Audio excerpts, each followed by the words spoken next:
Baada ya dakika 2 tu nasikia ukelele kwamba anaua. Fika kuchungulia na kuta mama tayari. Tatizo la mwanzo lilikuwa kuweka bandari kavu ya makontena mjini, mbele ya nyumba za wananchi pale Malindi Funguni. Tukaahidiwa kuwa itahamishwa na tukachukua subra. Sasa bandari kavu imezidiwa kutokana na nafasi ndogo iliyokuwepo. Tatizo la sasa ni njia ya kwenda hoteli ya Bowani imegeuzwa kuwa bandari kavu ya makontena na magari ya mizigo. Wameifunga njia na kuzuia shughuli nyingine zote za kimaendeleo za watu wengine kwa kutizama maslahi yao. Kuna benki pale. Sasa watu hawezi kuingia hapa njia ya kwenda hoteli ya Bowani.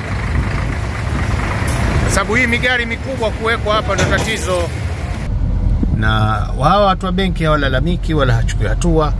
Na huku kuna kituo cha polisi, hakuna hata polisi. Alotoka nje akaona kwamba hapa kuna foleni imekwama. Kwa hivyo unasababisha msongamano mkubwa. Huu mji mdogo unataka kusimamiwa.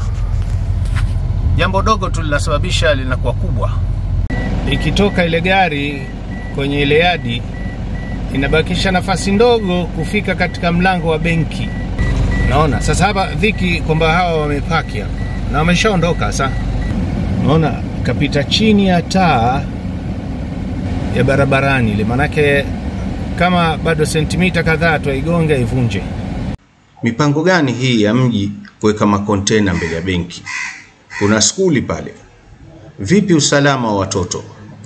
Kuna nyumba ya kulaza wageni pale wanaoharakia kusafiri.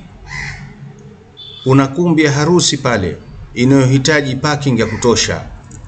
Kuna wakaazi ambao wana haki ya kuitumia barabara ile na kuweka gari zao. Tunajiuliza, hakuna viongozi waliloliona tatizo hili au kujua kuwa hili ni tatizo? Na kama hawakujua kuwa hili ni tatizo, tuna tatizo kubwa la kutokujua matatizo. Halafu tuna tatizo jingine la kujua kutatua matatizo. Hivi karibuni kuna gari moja ya mizigo imemponda dada yetu Bithureya na kumpotezea uhai wake katika njia hiyo hiyo ya Funguni. Baada ya dakika 2 tu nasikia ukelele kwamba anaua.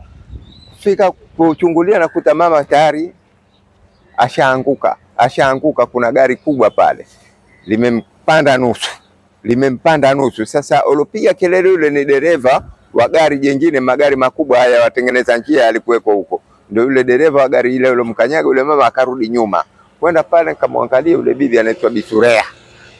Mwangalia yule Bithureya pale, mimi ndo nikatoka mbio kwenda kuambia watu wake waje pale. Wakatoka na watu wengine wakamfanyia usamaria mwema, akaja na askari wakamchukua akampeleka hospitali. Ndani ya nusu saa hivi nikapigiwa simu tayari yule mama amefariki. Mimi nilikuwa nipo nyumbani, nikaja nikaletewa taarifa na huyu bwana mlomhoji sasa hivi, kama mamako kule kagongwa, kwa hiyo anakuita mama yako, maana hajakata kauli mpaka nifike.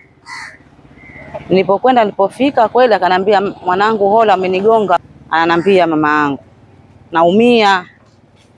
Kama mama utapoa ndakupeleka hospitali. Basi akashahadia mwenyewe, akasoma sura zake anazozijua.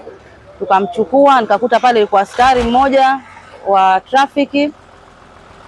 Akanambia nipige picha gari mimi. Kamchukua mzee wangu kamtia kwenye keri nikampeleka hospitali. Kufika hospitali njiani naona kama ndo alipokata roho. Maana nafika hospitali mamangu hasemi tena kitu. Ile tukio limetokea tarehe ngapi? Tarehe 3 mwezi wa 2. Yaani sasa hivi ni mwezi na siku. Tarehe 3 mwezi wa 2. Imetokea ilikuwa saa 8:30 humo ama 9 kasoro hiyo ajali. Okay. Kwa kufupi kampuni yenyewe haijanipa ushirikiano. Kutoa mashirikiano yote. Sababu anaona ni mwanamke peke yangu, sina msaidizi kumfuatilia chochote. Na tushawahi kusema hapo awali kama hii ni hali ya hatari kwa wananchi. Magari makubwa ya mizigo ya makontena yatafutiwe uwanja wa kupaki magari yao. na kupakua mizigo yao. Barabara ya Funguni haina eneo la kutosha la kuegesha magari makubwa. Sehemu iliyokuwepo ni kwa ajili ya shughuli zilizokuweko tokea asili.